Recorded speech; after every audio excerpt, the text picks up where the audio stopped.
Hello and welcome to Wellness and Vibes. Today we're going to talk about self-care. Self-care as a value.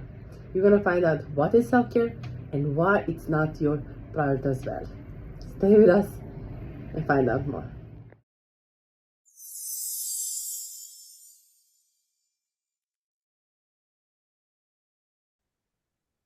Hello and welcome to Wellness and Vibes. Today we're going to talk about another value.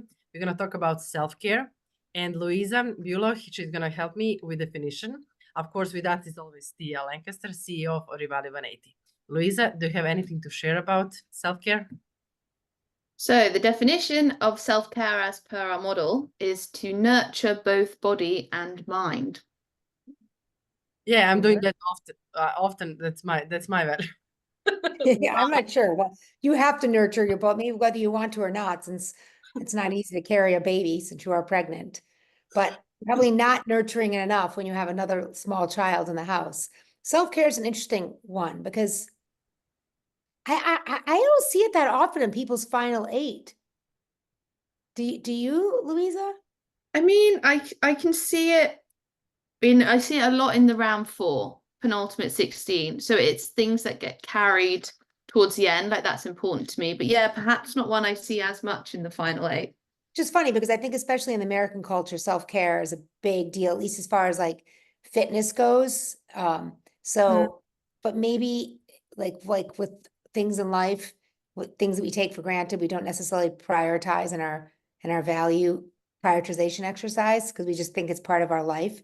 So that's an interesting thing to think about because I think culturally it's kind of part of being American in some ways. But then also being a model that we use a lot within businesses, maybe people identify self-care more with their personal life. So when they're taking it, maybe the individuals who have more of their work life in their mind when they do the activities, even though we know values. Sure, yeah. That interplay. I think it is often a lost or forgotten value for people. What does it get? But what blocker blocks self-care? Oh, I know, shoulder, because I think it is shoulder. Makes sense. I had this exact scenario. So for me, to kind of bring self-care to life, I guess I have the shoulder blocker. In my last job. Can you just a little bit explain what is shoulder blocker? Shoulder blocker, as kind of the name suggests, is shouldering other people's problems and other people's maybe responsibilities. So when you are out there attempting to do something for yourself, but from sideways someone else's problem appears or arises or workload comes up, you tend to ditch what you end up doing in order to help them. It sits in global vision because it's something about wanting to assist others. So therefore, a value like self-care gets pushed aside when shoulder comes in. And in my last career, my last job, same career, last job, I was driving a lot, over 2 hours a day. I was tired. I was literally doing my makeup in traffic. I had a coffee on the side. I'd pick it up, get in my car, do my mascara in traffic. I'd just pick some random shirt and top the night before, and I would come home, be so tired, go to bed, and basically rinse and repeat. And I was so miserable. And I actually did the model with Tia, and self-care came up as something being blocked by shoulder. So I wasn't leaving on time because I needed to finish what I had to do because somewhere in the day I'd helped someone else, or I was putting this job and what I thought my boss would think of me ahead of actually being someone who cares about what I wear and what I look like, and wanting to just paint my nails on a Sunday. I used to do every Sunday. I didn't have time anymore because I was so tired. And the model highlighted that to me. And the minute I realized that, my self-care went from being something I got rid of in round 1 to something I think I do now, always keep in that penultimate 16. Yeah, that's a very living, breathing, organic example. I think very true. We tend to forget ourselves, especially as women. I think I mean, obviously it's gonna be men too, but women, especially when they feel as if they're juggling more career, being mother, whatnot. I basically essentially, I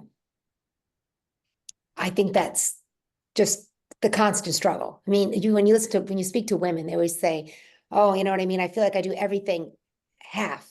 I'm half an employee. I'm half a mother. I'm half a wife. And so I think that then self-care automatically gets cut, right? Because who has time for that? Because I'm doing everything else. I mean, same with men. And I think, you know, it's not so much different, but I do think it's especially the light can be very kind of shines brightly on women who are balancing like mothering and careers, since they have to be the one usually to step out. I think more and more men are, taking that paternity leave off and becoming more parts of those equations, which I think is great. But I think self-care is an interesting value. And we also have beauty that sits in the same zone. So, beauty can be also looked upon as that's part of self-care in a lot of ways, like just spending time, like Louisa said, painting your nails, being able to put your makeup on before you leave for work, not while you're going to kill yourself driving in traffic.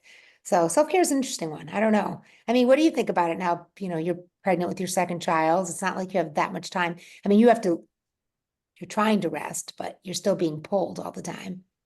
No, I'm not trusting at all, and I don't have time for myself, and I admit that, and I'm guilty. So, only thing that I took, it's like that I'm not working on Friday. That's why after when I got report, I got a session with Louisa, and I promised myself that I'm gonna respect that. So on Friday, I'm not working. I'm really, really just resting, or I'm doing something creative, like writing my book or short movies. You remember that I told you about that? Yeah, exactly. So that's only thing that I'm doing. But also I got a rule now, because I'm almost 6 months pregnant. I have a rule that I'm gonna sleep at 8 or 9. I'm gonna be in bed. I'm gonna sleep. Right. Never knows. Right. But I'm gonna be in bed with my daughter. We are reading books and everything. So I'm not going to dinners. I don't entertain anybody. It's my Yeah. time. Well, that's good because you need that. Yeah, I need to be in bed to get rest, like at least 10 hours per night or something like, because I'm really, really exhausted. Yeah, exactly. But see, you're carving out time, and that's like we often talk about, well, what would you advise people to do? And I advise people to do those very things. It's like, you need to like actually schedule in those times to take the time to have self-care. It's like people, adding yoga into their lives when they're super stressed, but I don't have time to do it. Well, I mean, there's always time. You just have to figure out how you can rearrange it, and especially time for, taking care of yourself. It's important. And also I'm trying to read something that it's like, like inspirational or something, that I'm not putting some garbage in my mind. So also I cut that, and also like I'm on some diet, like what information I wanna to be in my mind, to think about it. And because I'm pregnant, I think it can be probably some influence on development of the baby and everything. So I'm trying to go like easy, chill. I live like hippie, hippie style, only positive things and everything. I also think that also self-care. And For sure.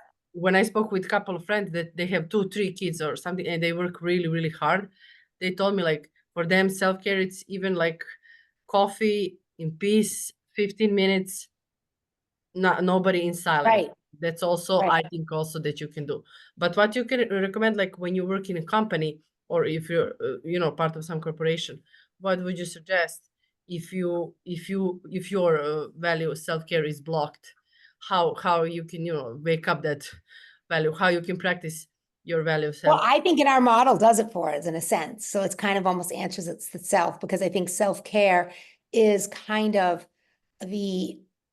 basically the product of the model. Like if we can figure out what's missing in your life and what's blocked and what are those lost or forgotten values, it doesn't have to necessarily be the word self-care. But if you start to engage in activities that were once important to you that you've now been ignoring, that in and of itself will become a form of self-care. Does that make sense? So it's not like maybe you haven't chosen the value of self-care, but basically as a result of allowing employees to take the model and have it take them on that journey to see what's blocked, why is it blocked, and then to rediscover how to open up value pathways towards those blocked activities or towards those blocked values, that in of itself is self-care.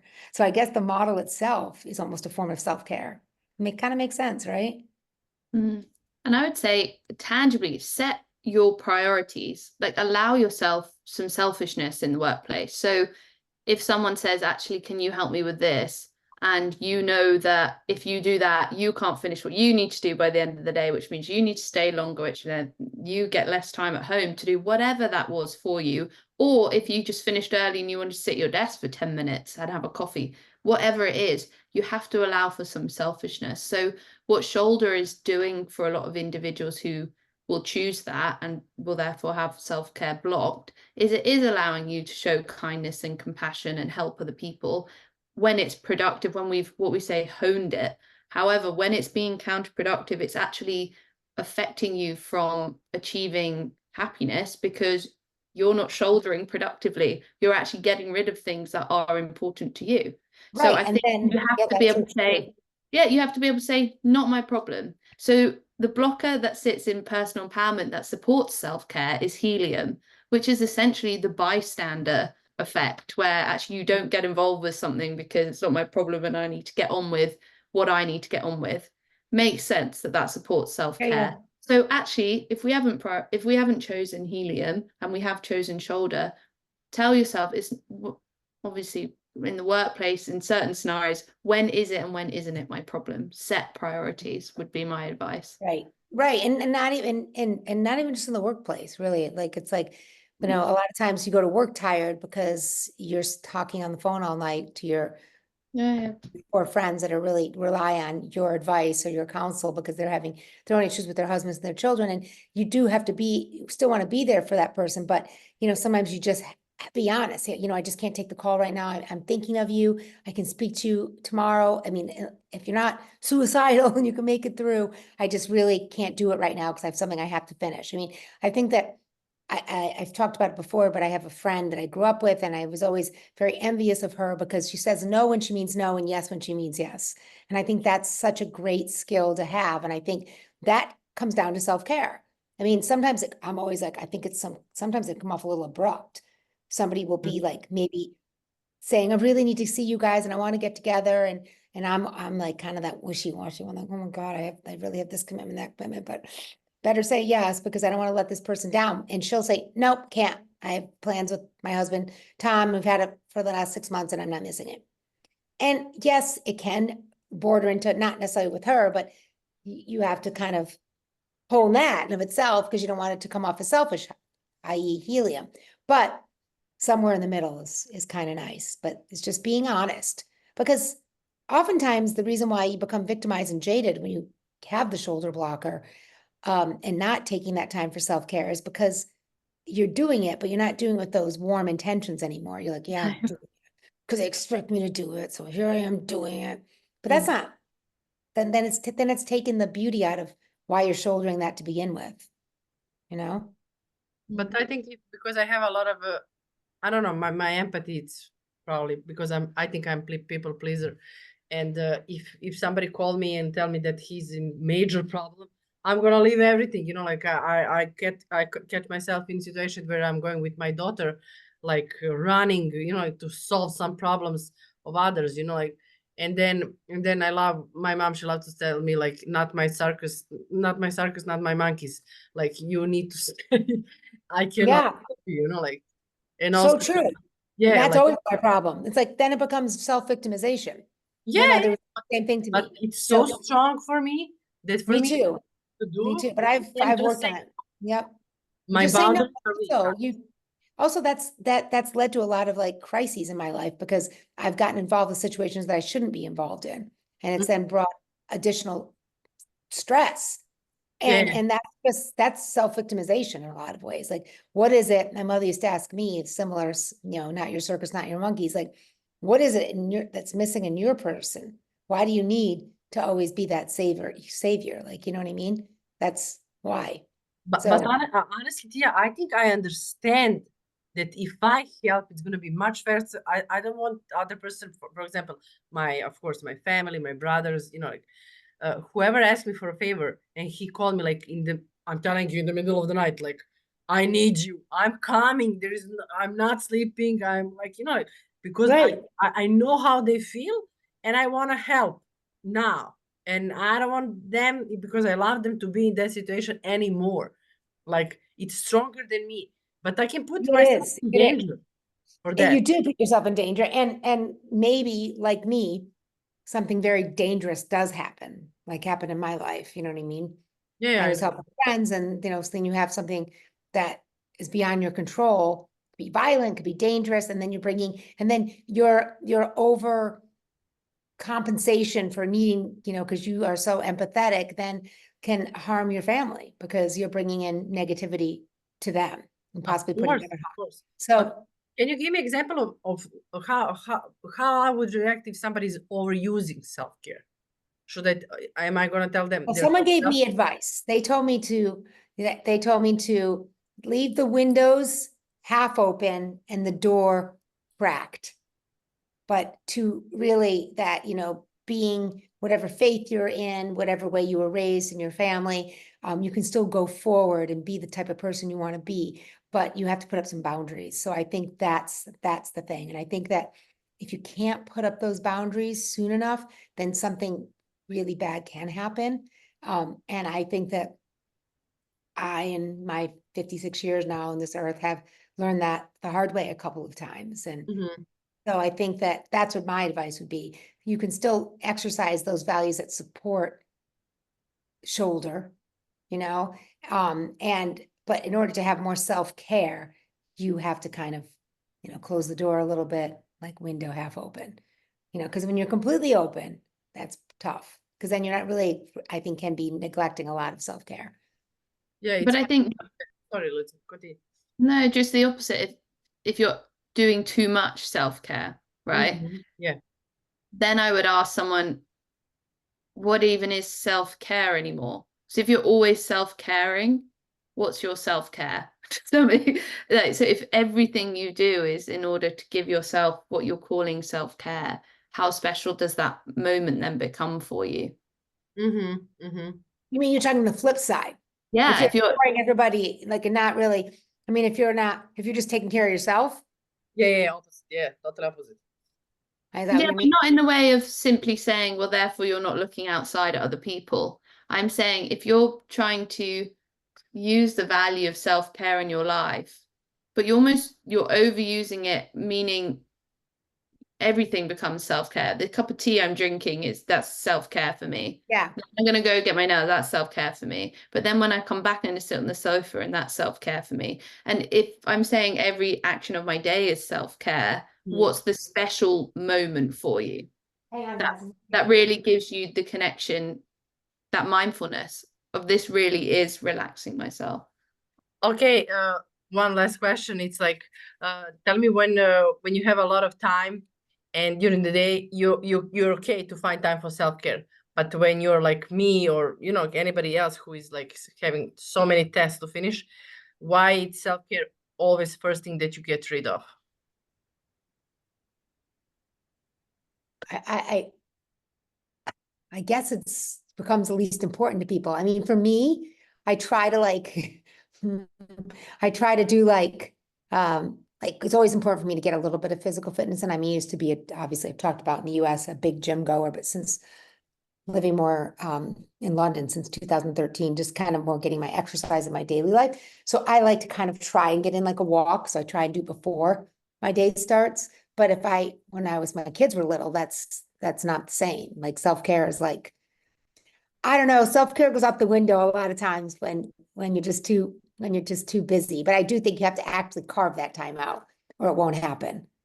I think you put it as part of your routine or part of your schedule. Yeah. I think self-care is something that probably has to be quite disciplined then, whatever that is for you, even if it's 10 minutes in your day, to be able to find that time. Because I think if you don't find that time, you're probably having less energy on all the other tasks you're doing. So actually, if you were able to incorporate the self-care, perhaps the other things you do end up being quicker because you can actually focus more on them because you're fully fueled. So actually, it ends up helping you more, and you then might find that time for the self-care. Exactly. When I was doing my dissertation and talking to the bankers and traders about it was a mindfulness model that obviously we're going through. I think I've talked about it before, but a few of them talked about how they were meditators, and that even just came down to like on the tube on the way to work, they tried to just kind of be completely meditative and do their meditation then, and that's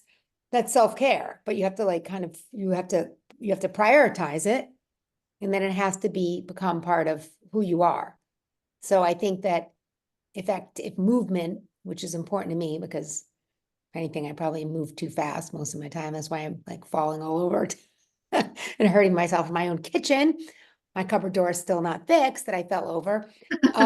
However, I think I think it's just something that you have to make a priority in order for it to be part of your day. And I agree. I think that it infuses more energy and it gets those endorphins going if it's exercise or if it's, just like you said, making like your special smoothie in the morning, whatever it is, it's something that you have to be disciplined about in order to make it part of who you are, is what I think.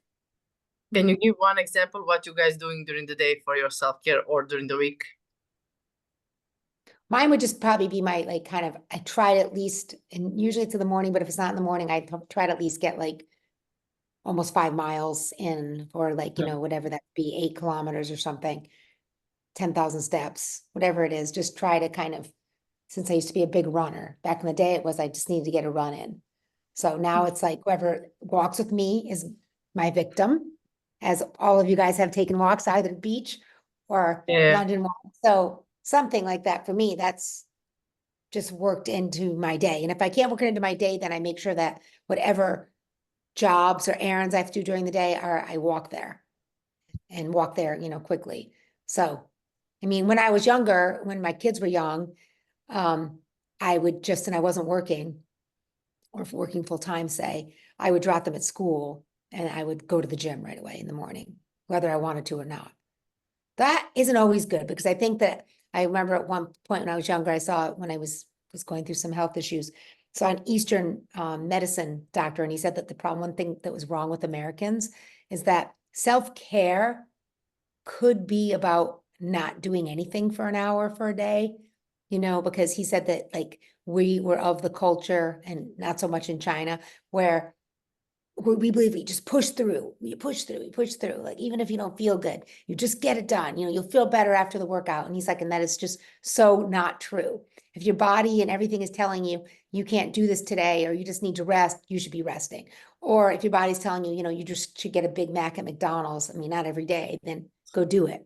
So I think that self-care, it needs to be prioritized, but often tweaked as well.